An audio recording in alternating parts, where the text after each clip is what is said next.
Kalian saat berlibur tentu ingin menikmati makanan khas daerah atau mencoba kulineran baru. Tapi seringkali justru setelah makan perut terasa tidak nyaman, seperti mules bahkan diare. Nah, kondisi ini sering disebut dengan travel diare. Dan ini merupakan gangguan sistem pencernaan yang paling umum dialami oleh orang-orang yang berpergian di luar daerah ataupun di luar negeri.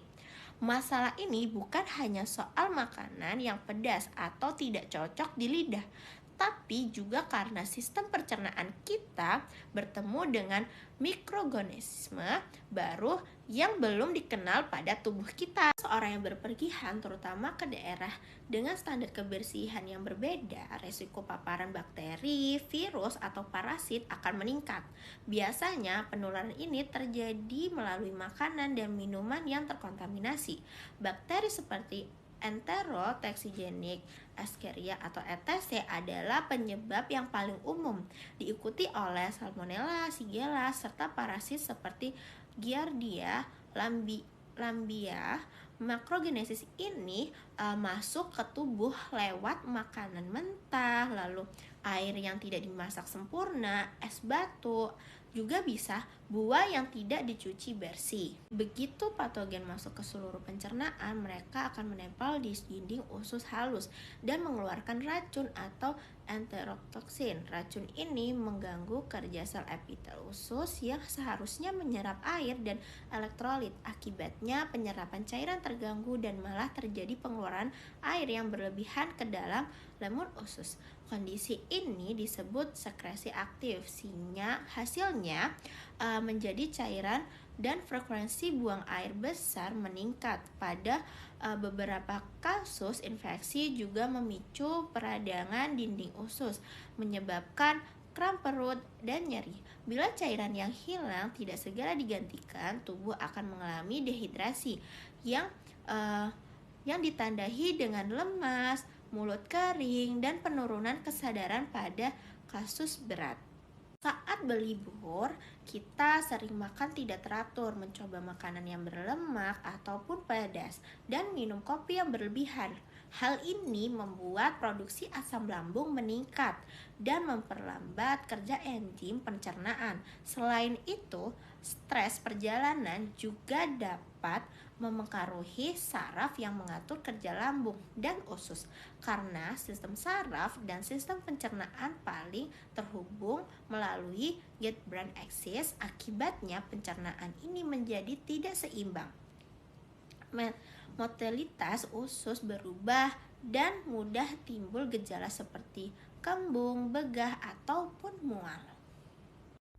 Gejala dan dampaknya terhadap tubuh apa sih? Jadi, gejala umum gangguan pencernaan pada wisatawan antara lain bisa buang air besar yang lebih dari 3 kali sehari, kemudian bisa kram perut, mual, muntah, perut kembung, dan juga kehilangan nafsu makan. Pada sebagian kasus, bisa muncul demam ringan atau tinja juga bisa berdarah. Jika infeksi sudah merusak lapisan usus, maka kondisi ini biasanya berlangsung 3 hingga 5 hari dan bisa sembuh dengan istirahat, serta hidrasi yang cukup dengan minum air putih. Tapi kalau tidak tertangani, terutama pada anak-anak atau lansia, maka dehidrasi berat dapat menyebabkan gangguan elektrolit dan bahkan bisa berisiko pada fungsi organ penting seperti ginjal. Untuk mekanisme pertahanan tubuh sebenarnya punya mekanisme pertahanan secara alami terhadap infeksi di saluran cerna kita. Asam lambung, terutama pada enzim HCl, itu bisa berfungsi untuk membunuh sebagian besar kuman yang masuk bersamakan dengan makanan. Selain itu, usus menghasilkan lendir dan juga imunoglobulin A atau IgA untuk mencegah patogen menempel di dinding usus. Namun, saat sistem kekebalan tubuh kita lemah atau ketika asam lambung kita berkurang, misalkan karena konsumsi obat seperti PPI atau obat MAH yang terlalu berlebih, pertahanan ini juga bisa menurun. Akibatnya, bakteri bisa lebih mudah bertahan hidup dan berkembang biak di saluran pencernaan. Karena itu, imunitas yang baik, asupan gizi yang seimbang, dan pola hidup yang sehat menjadi hal yang sangat penting sebelum berpergian. Solusi dan penanganannya apa sih? Nah, jika sudah terkena, maka langkah pertama yang harus kita lakukan adalah rehidrasi, atau kita diharuskan minum air putih yang cukup atau larutan oralit dengan menggantikan cairan dan garam tubuh yang hilang. Atau kalian juga bisa minum minuman yang mengandung isotonik. Nah, untuk gejala ringan, cukup istirahat dan juga hindari makan makanan yang berminyak, pedas, atau susu sampai pencernaan pulih. Selain itu, konsumsi makanan bergizi setelah sembuh seperti bubur, pisang, dan sup bening ini bisa membantu mempercepat pemulihan fungsi usus. Nah, kita telah ketahui bahwa gejala, kemudian solusi dan juga penanganannya, maka pencegahan itu selalu lebih baik daripada mengobati ya. Saat berpergian, kita harus membiasakan mencuci tangan sebelum makan ya, gunakan air kemasan, dan hindari makanan yang tidak jelas kebersihannya.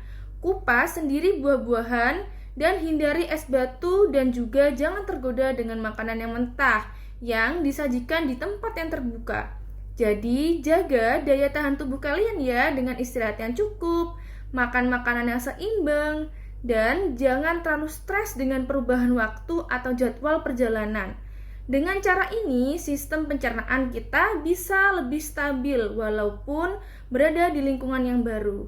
Jadi, sebelum berangkat liburan, siapkan tubuh kalian ya agar bisa menikmati perjalanan tanpa gangguan perut. Terima kasih atas perhatiannya teman-teman.